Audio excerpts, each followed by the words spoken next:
Fala, Luizão. E hoje, no mais um vídeo da Formotion 3D, a gente vem com um assunto que é curiosidade no mundo e principalmente agora, recentemente no Brasil, né? Exatamente. A gente está vendo aí uma revolução do mercado civil, né, da engenharia civil, da construção, com as casas impressas em 3D. Então, se você quer saber mais sobre esse assunto, se liga nesse vídeo, que a gente vai falar detalhadamente por que isso aconteceu e qual que é o futuro que a gente está vendo nisso daí. Então, se liga aí nesse vídeo da Formotion 3D.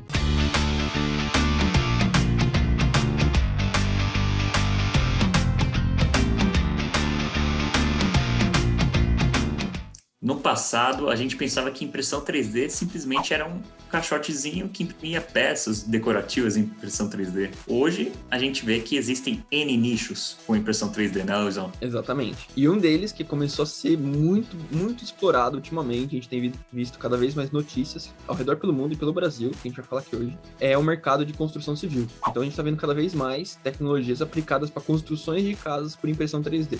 Por que o mercado começou a usar essa tecnologia, né? A impressão 3D mostrou muito eficiente em outros ramos de indústria a reduzir custos por ser muito flexível em questão de geometria, de praticidade e agilidade, por você não precisar de muita mão de obra, né? Então você põe lá na posição, imprime o que você precisa e depois você pode tirar. Então, com esse motivo, a galera começou a investir em pesquisar essas impressoras muito grandes, né? Porque tem que construir casa, então o negócio é grande. E aí também envolveu muito a questão de pesquisa de materiais, né? Principalmente concretos, de alta resistência, rápida secagem, para poder realmente usar nesse tipo de construção. E aí a gente começou a ver isso pelo mundo inteiro, né? Então a gente tem alguns exemplos aí de algumas aplicações que o pessoal tem feito, né? E a mais recente, que eu acho que ficou muito na mídia, até pelo momento, foi a construção de hospital na China, né? Exato. Um template com impressão 3D. Poxa, olha o ganho. Foi uma necessidade de você ter um hospital assim de última hora, devido às questões mundiais.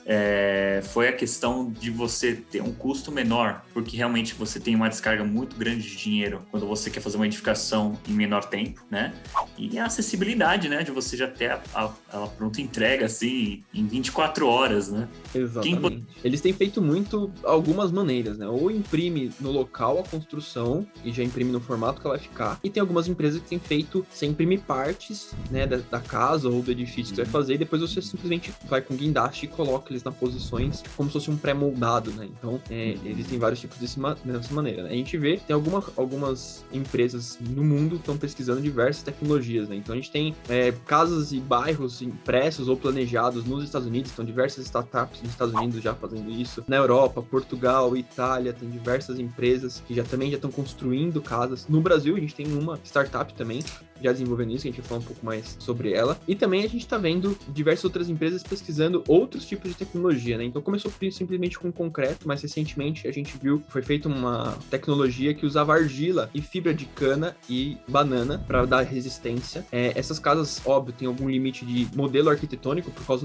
da estrutura que ela pode ser fornecida, porém, isso reduz muito o custo de material, pessoal, muito. Não precisa usar nada de concreto super resistente, nem super químico, então isso já está sendo estudado pela ONU, essa tecnologia, para poder levar construções e edificações para países pobres com esse tipo de tecnologia. Então, assim, a gente vê cada vez mais onde a indústria 3D entra, a evolução desse mercado se torna cada vez mais rápida e as oportunidades acabam se tornando cada vez melhores, né? Então, é uma coisa muito bacana da gente observar isso. E se vocês pensam que esse contexto está muito distante de vocês aqui no Brasil, vocês estão muito bem enganados, porque em 2015, um grupo de estudantes em Brasília criaram uma startup, que é a Inova House 3D. O que basicamente eles fizeram? A primeira casa impressa em 3D no Brasil, em Natal. Se vocês tiverem curiosidade, depois procurem por Inova House 3D. O projeto dos caras são bem legais, tá? Basicamente, pessoal, qual que foi a principal ideia? Acessibilidade. Essa questão de acessibilidade é o quê? Você ter toda essa questão de diminuir custo no menor tempo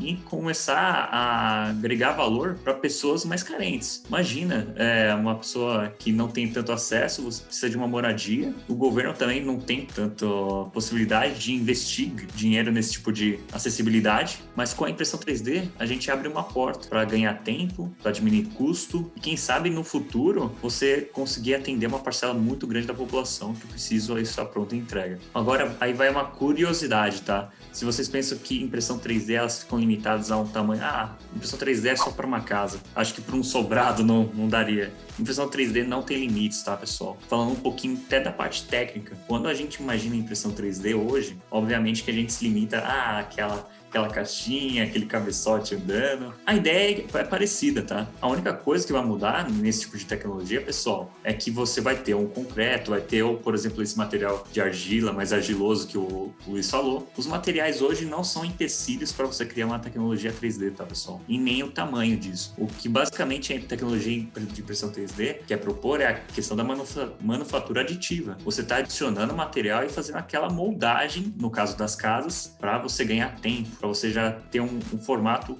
adequado à sua edificação, tá? E hoje existe na Itália, tá? Uma empresa italiana criou a impressora 3D maior do mundo, que é a Big Delta. Pesquisem, acredito que vocês vão se impressionar pelo tamanho que ela consegue não fazer só casas e sobrados, mas sim edifícios, tá? Então, quem diria que isso poderia chegar um dia no Brasil e no mundo, né? E outra curiosidade, pra gente completar esse bloco aqui de curiosidades na civil, né? A impressão 3D chegou na Holanda e aí com uma grande diferença. Eles imprimiram uma ponte de pedestres em aço. Não foi em concreto, foi em aço. Então, pra vocês verem que não se limita realmente a nenhum material. É uma ponte que eles instalaram lá, então foi feita uma associação entre o Imperial College de Londres com uma empresa holandesa, a MX3D, e eles instalaram lá na Holanda, em Amsterdã, a primeira ponte impressa em 3D. E isso abre um marco histórico para a impressão 3D, porque isso possibilita ter vários edifícios arquitetônicos impressos em 3D, e eles estão exatamente usando essa ponte como teste, né? Óbvio, com toda a segurança, não vai machucar ninguém, porque essa ponte é para realmente pedestres poderem atravessar os canais lá em Amsterdã.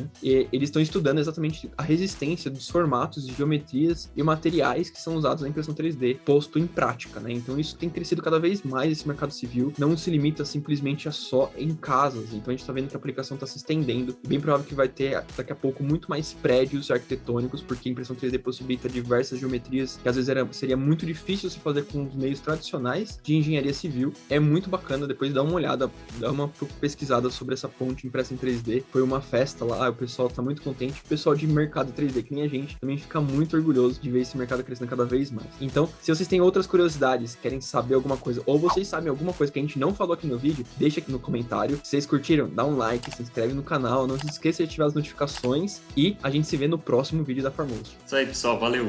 Falou!